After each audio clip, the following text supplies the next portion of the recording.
تو ڈائریکٹ وہ ہو گیا کہ اب اس حکومت کے خلاف انہوں نے کوئی عدالتی لڑائی لڑنی ہے، جنگ چھیڑ دی ہے، اب دیکھیں اس کا رزلٹ کیا نکلتا ہے۔ لیکن بڑی خبر جو ہے وہ یہ ہے کہ گولی کس نے چلائی، ایک سوال چل رہا تھا، تو اس کا جواب آ گیا، آپ مانیں یا نہ مانیں، آپ اختلاف کریں یا اتفاق کریں، لیکن جواب آ گیا۔ شاہدانہ گلزار جو ہیں، شاہدانہ گلزار پی ٹی آئی کے رہنما، انہوں نے کہا جی ان سے سوال کیا گیا کہ کس نے چلائی، تو انہوں نے کہا جناب فوج نے چلائی، اور کس نے چلائی، یعنی ڈائریکٹ۔ پھر اگلی بات وہ کرتی ہیں لاشیں کتنی ہوئیں، انہوں نے کہا بے تحاشا، انہوں نے کہا کہاں گئی، انہوں نے کہا فوری طور پہ انہوں نے اٹھا کے کنٹینر میں ڈال کے تو دائیں بائیں کرنے کے لیے دوسرے دن صبح کا انتظار کیا گیا اور غائب کر دی گئی۔ اور انہوں نے پھر اس سے بڑا بھی ایک الزام لگایا کہ ایک سفارت خانہ، ایک سفیر، وہ بھی اس میں انوالو ہے، ان کی بھی تیزیاں پھرتیاں تھیں کہ وہ اس میں کام میں مدد کر رہے تھے حکومت کی، اور لاشیں کتنی تھیں، کہاں گئیں، کیسے گئیں، مجھے کچھ نہیں پتہ، کنٹینر میں بند کی گئیں، اور یہ بھی پتہ لگا اس میں کچھ زخمی ڈال دیے گئے، لہٰذا صبح ان کی تعداد لاشوں کی بڑھ گئی۔ اب یہ بات ہے۔ دوسری جانب انتظار پنچوتا کے بھائی جو ہے، نعیم پنچوتا جو ہے، نعیم حیدر پنچوتا، وہی پی ٹی آئی کے ہیں، وہ ایک پروگرام میں تھا، انہوں نے کہا جناب بات سیدھی سی ہے کہ بہت لاشیں گری، بہت کچھ ہوا، اور معاملات ہوئے۔ جب ان سے پوچھا گیا کہ اچھا لاشیں گریں، سب کچھ ہوا، تو کے پی کے وزیر اعلیٰ نے اعلان کیا تھا کہ 1-1 کروڑ روپیہ دیں گے۔ کتنے لوگوں کو دیا اب تک؟ تو انہوں نے کہا جناب 2 کو، ایک کو بیوی دے کے آئی تھی اور ایک کو اب دیا وزیر اعلیٰ نے۔ تو انہوں نے کہا باقی 10، انہوں نے کہا وہ بھی ہو جائے گا، باقیوں کا بھی دھیان کر رہے ہیں۔ لیکن بات تو سیدھی سی ہے کہ لوگ پوچھتے ہیں کہ اگر 10 لاشیں تھیں یا 12 تو مان لی ہے تسلیم، تو 12 کے گھر اب تک تو چلے جانا چاہیے تھا، تحقیقات ہو جانی چاہیے تھی، ان کو سامنے لے آنا چاہیے تھا، ان کی تصویریں بھی نہیں شائع کی ہیں، تو جناب ان کے گھر تو 1-1 کروڑ روپیہ پہنچ جانا چاہیے تھا۔ اچھا ان سے ایک اور سوال کیا گیا کہ جناب یہ سرکاری فنڈ سے دیا جا رہا، انہوں نے کہا نہیں، یہ گڈھا پور صاحب جو ہیں کارکنوں سے محبت میں اپنے ذاتی فنڈ سے دے رہے ہیں۔ تو بھائی کا نواں کٹا کھل گیا کہ اگلی باری جو ریٹرن جمع کران گے گنڈا پور صاحب، تو کیا یہ سارے کروڑ اس میں شامل کریں گے؟ اچھا کریں نہ کریں، میرا خیال ہے ان کو یہ حق مل گیا کہ وہ کر دے کہ ہم نے اتنے کروڑ دے دیے، تاکہ ان کو کچھ بلیک منی جو ہے وائٹ منی ہو جائے، ایک راستہ ان کے لیے کھل گیا۔ اچھا اب جس انداز میں شاہدانہ گلزار نے بات چیت کی، وہ بھی کوئی آسان بات نہیں ہے، لمحہ فکریہ ہے، کہہ رہی مجھے پتہ نہیں، میرے پاس ثبوت کوئی نہیں ہے، لیکن مجھے یہ علم ہے کہ یہ ہوا ایسا، اور کنٹینر میں ڈال کے لاشیں بڑھ گئیں، اور ایک سفارت خانہ بھی اس میں انوالو تھا۔ تو جناب اس کی تحقیقات ہونی چاہیے، اور حکومت کو اس کو آسان نہیں لینا چاہیے۔ شاہدانہ گلزار نے بہت بڑا الزام لگایا، ایک تو فوج پہ ڈائریکٹ لگایا، کوئی ثبوت نہیں، کوئی بندہ نہیں کہہ رہا کہ ڈائریکٹ فوج یا کہیں فوٹیج یا کوئی آڈیو یا کوئی پولیس فوج نے گولی چلائی۔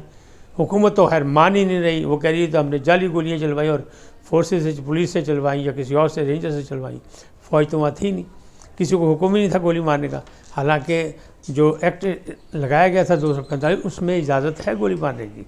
کہ بلویوں کو، فسادیوں کو گولی مار دی جائے، لیکن حکومت نے یہ منع کیا تھا، وہ یہ نہیں چاہتی تھی۔ تو اب یہ کیا ہوگا؟ تو یہ معاملات بھی بہت بڑا سنگین الزام ہے حکومت پر۔ حکومت کو آنکھیں اور کان کھلے رکھنے چاہیے، اور اس کا تحقیقات کرنی چاہیے، اور شاہدانہ گلزار سے پوچھنا چاہیے کہ بھائی لے آؤ 10 ثبوت۔ وہ تو کہہ رہی ہے ثبوت کوئی نہیں۔ تو یہی انداز شہباز گل کا ہے، شہباز گل بھی وہاں سے چوڑے ہو کے بولتے ہیں، باقی بھی جو باہر بیٹھے ہوئے اوورسیز میں، ثبوت کسی کے پاس نہیں ہے، لیکن باتیں سب کرتے ہیں، یعنی معاشرے میں انتشار پھیلانا چاہتے ہیں، لوگوں کی رائے عامہ کو غلط کرنا چاہتے ہیں۔ اچھا گنڈا پور صاحب کا سن لیں۔ گنڈا پور صاحب نے کہا جی اب میں آؤں گا ہتھیار لے کے۔ گزشتہ روز وہ آئے اور اڈیالہ جیل پہنچے کپتان سے ملنے کے لیے، شاید وہ نیا پیغام، نئی چیز، نئی ہدایات لینا چاہتے تھے، لیکن پروٹوکول کے ساتھ بھی انہوں نے گیٹ نمبر 5 سے واپس کر دیا کہ بھائی اجازت نہیں ہے۔ اور مذاق میں ان کی جو مخالفین ہیں وہ کہتے ہیں بھائی وہ اسلحہ لے کے ہی نہیں آئے تو انہوں نے کس طرح جان دیں اندر؟ انہوں نے کہا تھا میں ہتھیار لے کے آؤں گا، گولی کا جواب گولی سے دوں گا، تو وہ ہتھیار کے بغیر آئے تھے، پروٹوکول کے ساتھ آئے تھے، اس لیے اسی پروٹوکول کے ساتھ ان کو باعزت طریقے سے فارغ کر دیا، لیکن ان کے انداز نہیں بدلے۔ ایبٹ آباد میں ایک جلسہ تھا،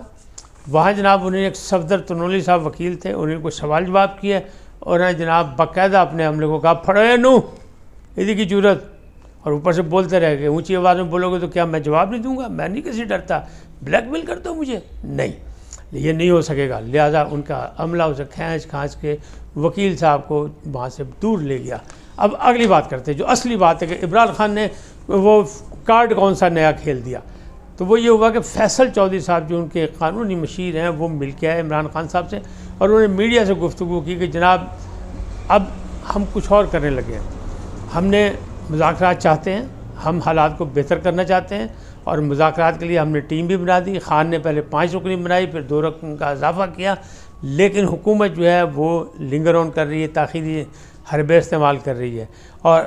خان صاحب نے سول نافرمانی جو ہے مؤخر کی ہے 7 دن کے لیے، حکومت کو وقت دیا ہے۔ اگر حکومت نے اس وقت میں فیصلے نہ کیے، ہمارے مطالبات نہ مانیں، تو پھر سول نافرمانی ہوگی۔ دوسرا جو کارڈ کھیلا رہے ہیں وہ یہ ہے کہ وہ کہہ رہے ہیں کہ ہم انٹرنیشنل آبزرور کو بلائیں گے، یعنی اب یہ عالمی سطح کے لوگوں کو بلائیں گے اور بلا کے ان کو پاکستان کی عدالتوں میں ہونے والے مقدمات اور فیصلوں کے بارے میں آگاہ کریں گے، ان کو کارروائیاں دکھائیں گے، انہیں بتائیں گے پی ٹی آئی اور بانی چیئرمین کے ساتھ کتنا ظلم ہو رہا ہے، کس انداز میں فیصلے ہو رہے ہیں اور ان کو انصاف نہیں مل رہا، انسانی حقوق کی خلاف ورزی ہو رہی، یعنی عالمی سطح پر ایک نئی جنگ چھیڑنے کا ان کا پروگرام ہے، اور یہ فیصل چودھری صاحب نے میڈیا کو آگے بتا دیا۔ یہ ہے وہ نیا کارڈ، ابھی فائنل کارڈ نہیں ہے، فائنل کارڈ اور بھی پہنچ جائیں گے، کیونکہ یہ یو ٹرن کے بادشاہ ہیں، کچھ بھی کر سکتے ہیں، اور پھر سیاست میں تو ہر چیز کی جا سکتی، حتمی فیصلہ تو کوئی نہیں ہوتا۔ لہٰذا یہ آ گیا کہ اب بدنام کیا جائے گا کہ عدالتیں اور قانون اور حکومت عمران خان کے ساتھ ظلم کر رہی ہے، انسانی حقوق کی خلاف ورزی کر رہی ہے، اور دوسری جانب جو ہے وہ امجد علی جو انسداد دہشت گردی کی عدالت کے جج ہیں، انہوں نے ان 58 جن کو دوبارہ گرفتار کر لیا گیا تھا رہائی کے بعد، ان کی نہ صرف ہتھکڑیاں کھلوائیں، ضمانت دی، بلکہ جناب وہ پولیس وین تک گئے اور جا کے پولیس والوں کو کہا کہ اگر آئندہ ان کو اگر کسی نے گرفتار کیا تو پھر میں بیٹھا عدالت دے وچ، اور میں اس وقت تک بیٹھا رہوں گا جب تک ان کی رہائی نہیں ہوگی۔ اب اس کو آپ سہولت کاری کہتے ہیں، اس کو آپ پیار محبت کہتے ہیں، اس کو آپ انصاف کہتے ہیں، اس کو آپ کیا کہتے ہیں، یہ آپ کی مرضی۔ اس وقت تک اتنا ہی، پھر ملیں گے نئے موضوع کے ساتھ۔ جاتے جاتے آپ کو